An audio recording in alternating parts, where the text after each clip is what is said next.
today we're looking at the arc that redefined Martin. 7 episodes that knock Martin off his pedestal, tear down everything that he thinks he is, and forces him to rebuild from the ground up. Alright, so let's not waste any time here. Let's just get straight into it. What are we waiting for? Let's do it. So we start out in the episode Hoedown in Motown, and Martin and Sean are wondering where Stan is. You seen Stan around? He's been gone for 3 days. But unfortunately, Martin finds out the hard way that Stan actually owes back taxes. When you see Mr. Winters, will you tell him he has 1 week to pay his back taxes, or we're gonna have to shut down this station? And instead of Stan fixing it, Stan decides to sell the entire station to a new owner who wants to turn Detroit into a country radio market. The man is on my ass, man. Next caller. Hello, Martin. Don't worry about the money because I've taken care of everything. I sold WZUP. Now Martin hates this, but he still loves radio and he still needs a job, so he does what he has to do, leans into the fake country persona, does the cowboy hats, the boots, the accent, the whole package, but it's terrible. And the new owner tells him it's terrible, he blames him for the bad ratings, and the vibe is real bad at this point. Our numbers are in the crapper, Marty. And frankly, I blame you. I thought you was gonna bring a kind of urban gangster cowboy kind of thing to it, see? But it just ain't happening. It all boils over with Martin snapping on him live on air, cussing him out, and getting fired. Tell you something about our new owner, Red McMaster. That man, he's don't come to this commercial with his punk. Marty, What? you funny as hell. And you fired. This is the first time in the series that his career, the thing his whole identity is built around, is completely ripped away from him. And so in the season 2 finale, Martin is officially jobless. He tries to get hired at another station, but word travels fast that nobody wants to touch the loudmouth DJ who cussed out his boss live on radio. So he pivots into hustling. He buys up damaged products from a burnt down store, and he even teams up with Bruh Man to sell fake Whitney Houston t-shirts at a concert. But all of these things fail. Ain't nobody trying to buy one of these, Gina. Oh. Whitney, Hutton. Oh, baby. Yeah, Witty Hutton, Gina. Bruh Man can't spell. And meanwhile, his bills are stacking up and the pressure is setting in. Gina offers him her engagement ring to help cover his rent, and he actually considers it for a minute, but when he looks at her, the guilt sets in and he knows he's slipping. He gives it back to her and he walks out a broken man. Look at me. I'm jobless. I'm living off my woman. Now I'm trying to sell your engagement ring.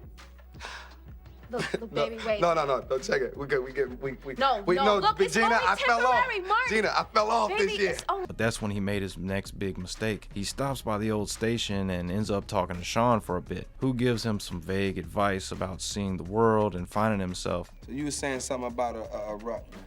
Hey, I was in one before I came to Detroit. So how'd you turn things around? I hit the road. I took off and saw the world, man. Man, Martin takes this literally and just disappears, leaving Gina, Pam, Cole, and Tommy watching a VHS tape that he left behind, creating a crazy cliffhanger going into season 3. The reason I'm coming at y'all like this is because I don't want you to talk me out of doing what I gotta do. I'm gonna take some time to myself, all right? Try to get myself together, find out who I am, Gina. And so season 3 opens up with Gina absolutely unraveling. She doesn't know what to do. She's looking for any way to contact Martin. As she's looking through the mail, she ends up finding one of Martin's old canceled checks with a Michigan address on it, and so the crew decides to head out and investigate. Look, it's a canceled check of Martin's. It's dated last week, and it's made out to the Golden Palace. No, Gina, do you realize that place is 6 hours from here? Not the way I drive. Oh, God. And when they find him, he's seemingly joined a cult. He is now Shaquille Sunflower, laying on a bed of nails and talking to a rock. So when the room clears, Gina and the gang bust into the temple and they beg him to leave and try to talk to him with reason and logic, but ultimately he refuses and actually blames them for all of his problems. Let's go home, okay? We'll talk about everything, we'll work everything out, okay? My quest for knowledge has not yet reached completion. You're running from yourself, not trying to find yourself. I'm here because of all of you. Talking that rock, you need to put a rest on me. As they're leaving though, Gina drops a line that's basically an ultimatum. I love you, But you are pushing me to the limit. I'll be there for you, Martin. I've been there, but I won't wait forever. I don't know any woman who could do that. So after Gina and everybody leaves, the cult leader re-enters the frame and actually tries to seduce Martin. But before you can become high priest, there is a special ceremony you must go through. And it starts right now. Martin panics, realizing that he's an idiot, and uses the rock to escape, closing out the episode. So in the next episode, Martin returns. We now open to Martin in the phone booth. He's calling Gina, he's calling Cole, and he's ready to come home. And when he gets there, Martin and Gina finally reconnect again, and it's a super emotional moment, but it only takes a few minutes for him to start complaining about how she moved all his stuff and repainted his walls, showing that deep down, this guy really hasn't changed at all. This ain't my stuff, Gina. Where my do the right thing posted, Gina? My do the right thing posted that reminds people what they got to do. You didn't go with my color scheme. You rented your apartment to who, Gina? Pam, you got a problem with that, Martin? Yes, I got a problem with it. I got a big problem. Where my bowl of marbles? So Gina's upset, he's upset, and Gina ultimately decides to go stay with Pam for a bit while they're kind of working all these things out. But low-key, Tommy is kind of making his move on Pam, because as he's helping her move in, there's this spark that officially begins between them. And this sets up the seeds for the relationship that's going to happen later on in this season. So I thought that was kind of a cool little detail they had in there as far as like changing the dynamic going forward. But anyway, Tommy and Cole now go check on Martin now that he's back and talk to him for the first time, and Martin rants to them about how enlightened he is now. But Tommy actually just calls him out and basically tells him that he's out of touch and he's got to get it together. You know, he doesn't have anything, no job, no girlfriend, no nothing. And he tells him that Gina's going to be gone for good if he doesn't shape up. As the river flows, so goes the salmon. Bro, you in trouble. He ain't got no salmon, okay? No salmon, no Gina, no job, no nothing. You dropping that temple science ain't cutting it, bro. Gina gone. She at Pam's, Martin. Pam's, you got to do something. So after all that, Gina comes back for another conversation, and they agree that they both need a little bit more time apart. We need to be committed to one another. I mean, we just can't jump up and run away every time we have a problem. I just need some time. Okay, I mean, I kind of expected this, Gina. I mean, hey, do what you got to do, baby. I understand. I'm going to stay at Pam's. No, I'll be here, because where I'm going to go, I ain't going nowhere. I'm lucky enough to get my place back. I'm going to be right here, even if it takes forever. This episode actually ends on kind of a positive note because you got Martin showing up at Pam's apartment at the end of the episode with a fresh haircut, some flowers, a movie, and some popcorn. And of course he's framing it like he's just bringing it for Gina, but of course he wants her to invite him in, and then they sit together and watch the movie, you know, yada yada. And she does, and so it ends up being a nice little moment. Also, I knew with that popcorn you might want to get up under the blanket, so I brought your favorite blanket. Well, you know I can help you eat that popcorn if you twisted my arm. Get in here, boy. That's what I'm talking about. It took me so long, girl. But in the next episode, we see Gina begging Martin to put his pride to the side and go down to the unemployment office because up to this point, he's still struggling with that. He doesn't want to work a job that he doesn't want to do or something that he can't be the best at or anything like that. So eventually, he realizes that the unemployment office is actually his last opportunity. Martin. You're gonna drive yourself crazy. Why don't you just go down to the unemployment office? I can't go to no unemployment office, Gina. Somebody may recognize me. The only way I'll go, if it's my last resort. And when Martin walks into the unemployment office, you can see every ounce of pride drain out of him. He even shows up with this ridiculous disguise because he's convinced people are gonna swarm him or worse, recognize that he's fallen off. But nobody recognizes him, of course, and that makes it even more embarrassing. Don't nobody know you, honey? They know me, Myra. Everybody knows me. But watch where I'm going, then, huh? I say, what's up? I say, what's up? Man, sit your ass down.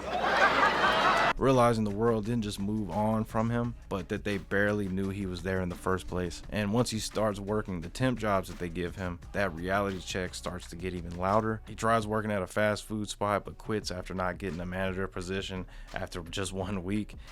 Welcome to Hoochie Burger. May I take your order, please? I'm sorry, ma'am, but I can't hear you. You're gonna have to speak directly into the Hoochie. And then he works as a mail carrier, and he ends up quitting that job extremely quickly as well. Martin, you didn't quit your job again, did you? You're damn right, Gina. You're damn right. I've been there 24 hours. They could at least bump me up the head mailman. And then lastly, he gets the floor buffer job, which is the one that he actually sticks with. You can literally see the shift between all three of these jobs, from the frustration to the humiliation, and then finally the acceptance of the situation that he's in. And when he gets his first check, it really hits him differently. It's not much, but he earned it, and for the first time in this whole arc, you see a Martin that's genuinely proud and grateful. What we rolling with? What we rolling with? $77.43. $77. Well, all right. You know what? Maybe you better take this home. Put it in the account. You know, because somebody might come in here and try to get me for my 70 cents. Like this, get off my cell. This is the first real sign that he's actually rebuilding himself. And in the next episode, Martin gets paid. Gina is behind the scenes pulling some strings, and she ends up getting Martin an interview for a TV hosting gig. And Martin reacts exactly how you'd expect he would. He's super hyped, but he does no preparation. He shows up with no audition tape, no examples of his work, no plan at all. I'm Gloria Rodriguez. Nice to meet you. Yeah. Let's see your audition tape. No, I didn't bring no audition tape.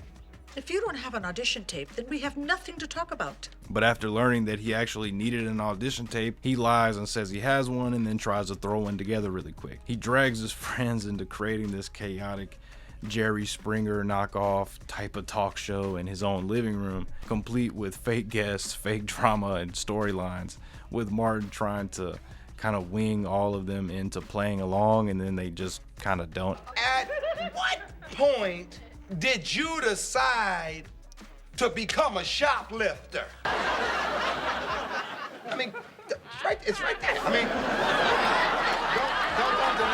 don't. So it bombs super hard. But the part that matters is what happens after this, because Martin ultimately doesn't get the job, but he's still able to put his pride to the side and sit down with Gloria and have a real talk with her and beg her and talk about how much he wants this and show his passion. I'm sorry.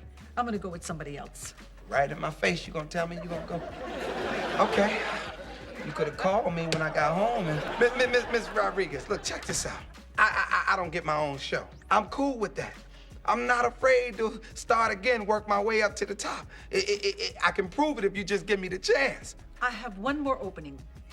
How does associate producer sound to you? And so she gives him the associate producer job. You know, it's not glamorous, but it's steady, and it's the first real building block in Martin's second chapter here. So by this point, Martin has been humbled, broken down, and put through the fire, but his relationship with Gina is still uncertain. He wants her to move back in, but she's not ready yet.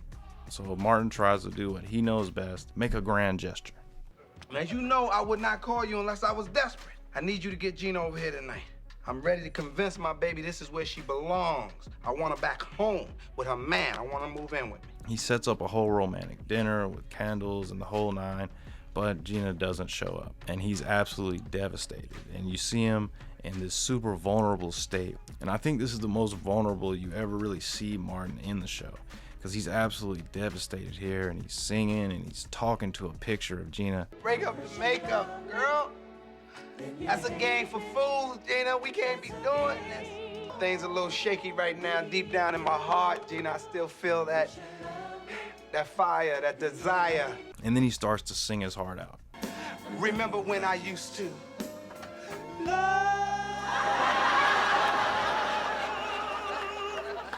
And that's when Gina walks in behind him. Then I laid eyes on you, it was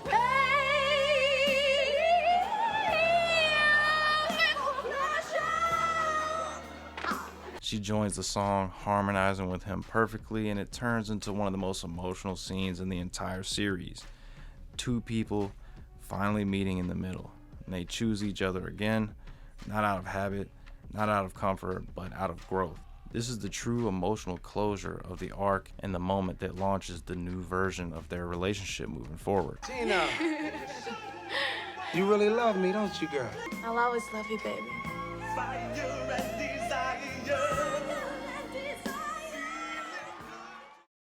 This 7-episode stretch was the destruction and reconstruction of Martin Payne as a partner, as a man, as a character. This arc closed the door on the Wild DJ era and opened the door to a more grounded, mature Martin for the rest of the series. Martin lost everything here. But piece by piece, he ended up building himself back up. And that's the arc that redefined Martin.